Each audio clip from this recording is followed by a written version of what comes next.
Number 1 magnetic hills. ఇది లడఖ్లో ఉంది. ఇది లేహ్ కార్గిల్ శ్రీనగర్ హైవే పక్కన ఉంది. ఈ కొండ గ్రావిటేషనల్ ఫోర్స్ వల్ల ఆ రోడ్డు పక్కన పెట్టిన వెహికల్స్ ఎగిరి కొండ పైకి అట్రాక్ట్ అవుతాయి. అందుకే దీనిని మ్యాగ్నెటిక్ హిల్స్ అంటారు. Number 2 Dumas beach. ఇది గుజరాత్లో ఉంది. ఇది ఒకప్పుడు శ్మశానం. ఇక్కడ మనుషులు బీచ్ వెంబడి వెళ్ళినప్పుడు చిన్న చిన్న గుసగుసలు మాట్లాడుకునే శబ్దాలు వినిపిస్తూ ఉంటాయని అక్కడ ప్రజలు చెప్తుంటారు. ఇప్పటికీ ఇది ఒక అంతుచిక్కని మిస్టరీగా ఉంది. నెంబర్ 3 కుల్దారా. ఇది రాజస్థాన్లోని ఒక మిస్టీరియస్ ప్లేస్. దీనిని గోస్ట్ సిటీ అని కూడా పిలుస్తారు. ఎందుకంటే 1825లో ఒక రోజు రాత్రి కుల్దారా మరియు సమీపంలో 83 గ్రామాల ప్రజలందరూ చీకట్లో అదృశ్యమయ్యారు.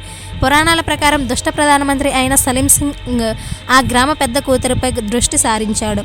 ఈ స్టోరీ కారణంగా ఇది గోస్ట్ సిటీ అని పిలువబడుతుంది. దీనికి కారణం సైంటిస్ట్స్ ఇప్పటికీ కనుక్కోలేకపోయారు. నెంబర్ 4 జటింగా. ఇది అస్సాంలో ఒక మిస్టీరియస్ ప్లేస్. ఎందుకంటే ఇక్కడ పక్షులు ఒక నిర్ణీత సమయంలో సూసైడ్ చేసుకుంటాయి. కొన్ని పక్షులు కొన్ని ప్రాంతాలకు వలస వెళ్ళి మళ్ళీ తిరిగి వస్తుంటాయి. అయితే ఇక్కడికి వెళ్ళిన పక్షులు కేవలం సూసైడ్ చేసుకోవడానికి మాత్రమే వెళ్తాయి. అందుకే ఇది ఒక మిస్టీరియస్ ప్లేస్గా ఉంది. నెంబర్ 5 శని సింగ్పూర్. ఇది మహారాష్ట్రలో ఉంది. ఈ గ్రామంలో ప్రజలు వాళ్ళ ఇళ్ళకి డోర్స్ పెట్టుకోరు. ఎందుకంటే శనిదేవుడు వాళ్ళ ఇండ్లని దొంగల నుంచి రక్షిస్తాడనే ఒక నమ్మకం.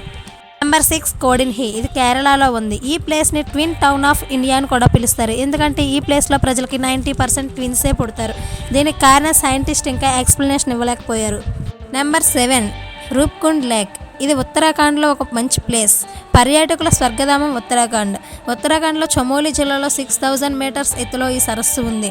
ఇది ఏడాదిలో ఎక్కువ రోజులు మంచుతో కప్పబడి ఉంటుంది. అయితే ఆ మంచు కరిగిన తర్వాత ఈ సరస్సు తీరం వెంబడి అనేక మనుషుల అస్థిపంజరాలు కనబడతాయి. ఇవి ఎవరివి అనేది ఒక మిస్టరీగా ఉంది. Number 8 Bhangarh fort. ఇది రాజస్థాన్లో ఒక మంచి టూరిస్ట్ ప్లేస్. కానీ సాయంత్రం 6 అయితే ఇక్కడ ఎవరిని ఉండనివ్వరు. ఇది గవర్నమెంట్ పెట్టిన రూల్. ఎందుకంటే ఇక్కడ సాయంత్రం వేళ వెళ్ళిన టూరిస్టులు కనిపించకపోవడం చనిపోవడం జరిగిందని లోకల్ వాళ్ళు చెప్తుంటారు. కానీ సాయంత్రం 6 తర్వాత ఏం జరుగుతుందో ఎవరికి తెలియని ఒక మిస్టరీ. ఫ్రెండ్స్, ఈ వీడియో మీకు నచ్చినట్టయితే లైక్ చేయండి, షేర్ చేయండి. మరిన్ని ఇంట్రెస్టింగ్ ఫ్యాక్ట్స్ కోసం సబ్స్క్రైబ్ చేయడం మర్చిపోకండి.